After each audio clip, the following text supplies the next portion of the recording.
Hi everyone, and welcome to day 4 of your 14 days reset.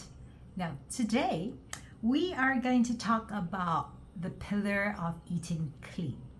So, you probably have heard by now me discussing what is clean food, and you have noticed that in this 14 reset program, we are not prescribing specific dietary plans.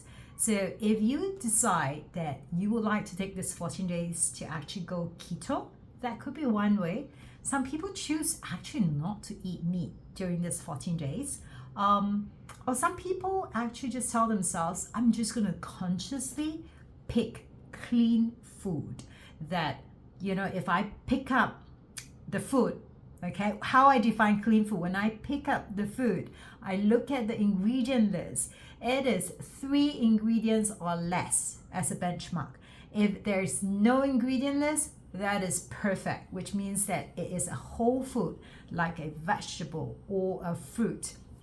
When we're taking whole foods like this, it really then means that we are choosing to actually nourish our body with everything that is in that food that's actually created for us. We're not trying to just extract only the juice or only eating certain parts or process certain parts. It is as intended being fed to our body. I always find that as a integrative nutrition facilitator and coach, that I want people to go towards as much of clean food defined in that way, that you're finding just fresh stuff that's available for you in your local market. And in particular, that's actually really important.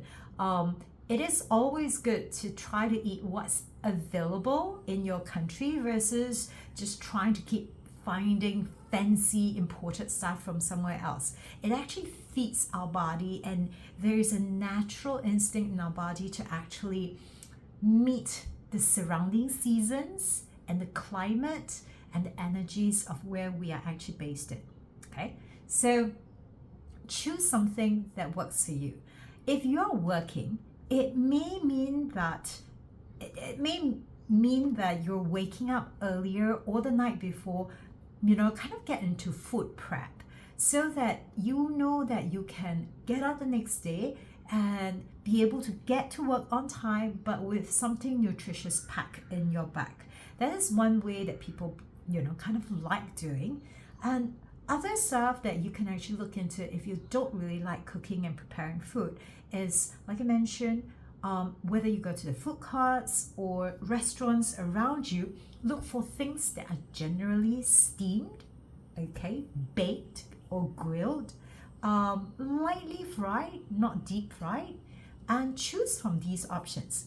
You might choose not to eat so much starch, or if you do like rice, etc., and carbs, you can choose the complex carbs, like again the whole food of a sweet potato or a pumpkin or yam.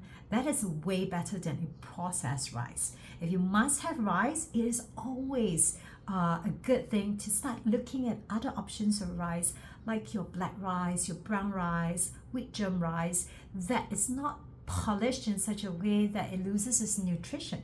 You can also, when you're taking rice during these 14 days, begin to ask yourself, can I take a smaller portion? Okay. Very often you're going to find that we think we need that much food or that much rice to keep ourselves full. It is completely psychological when our body actually needs just a small amount of nutritionally packed food. The body actually gives signal of hunger when the food you're putting in is not nutritious. Okay, I'm going to say that again. Your body gives out signal that it's hungry when the food you're putting in does not have sufficient nutrition level. So for example, if you're constantly eating fast food, your body is going to keep telling you, I need more, because the fast food doesn't present that much nutrition. So that's a vicious cycle, because then people keep stuffing more burgers, more fried food, etc. into their system, and it overloads the system. Conversely, you will notice that very clean, nutritionally packed food.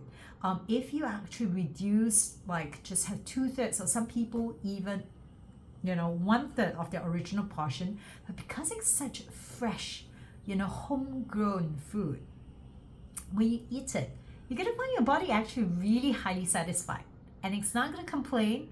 It's not going to keep telling you it needs sugar, it needs dessert, etc. Our body responds in a very smart manner. We, however, need to be able to interpret the signals and its language that is telling us. Okay, so kind of think about it. Today I'm going to invite you guys to just really post here. You don't have to post into the comment of this video. Like, just make a separate post of all the yummy food that you're kind of experimenting with.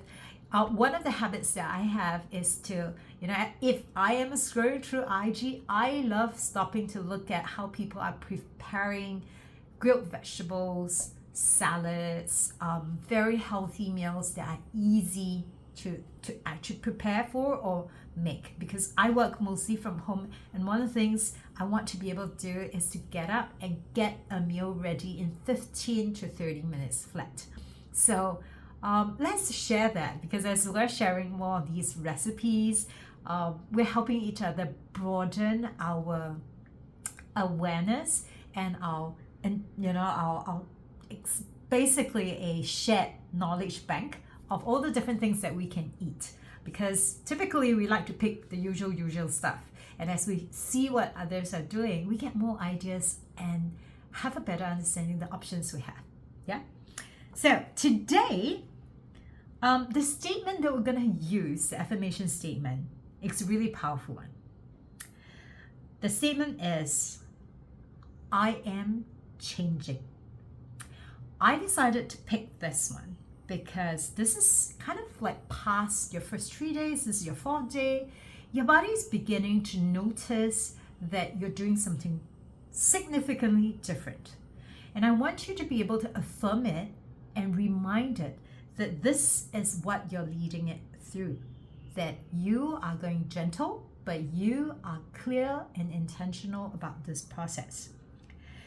Part of this, as you're repeating the statement, I am changing, is you're shifting your conscious and unconscious mind into a world that maybe you're not as familiar with. Maybe in the past, you don't really care about what you're eating every day. You just pick up what you like to eat versus what's really good for your body.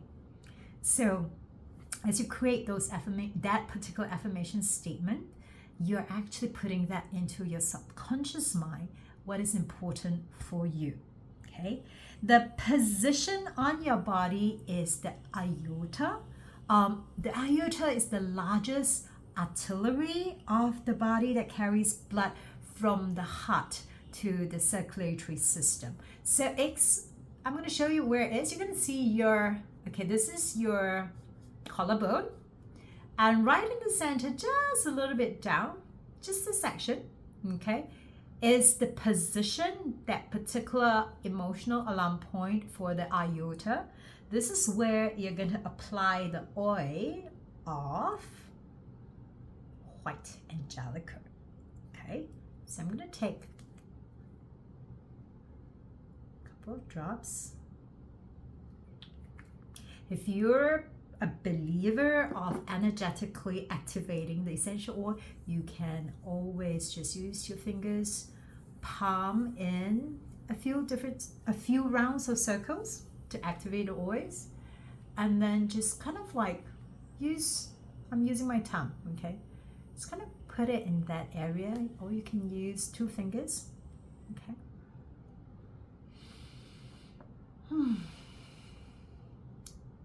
Let that statement of affirmation, I am changing, go through every cell in your body, allowing your conscious and your subconscious being to fully integrate the change.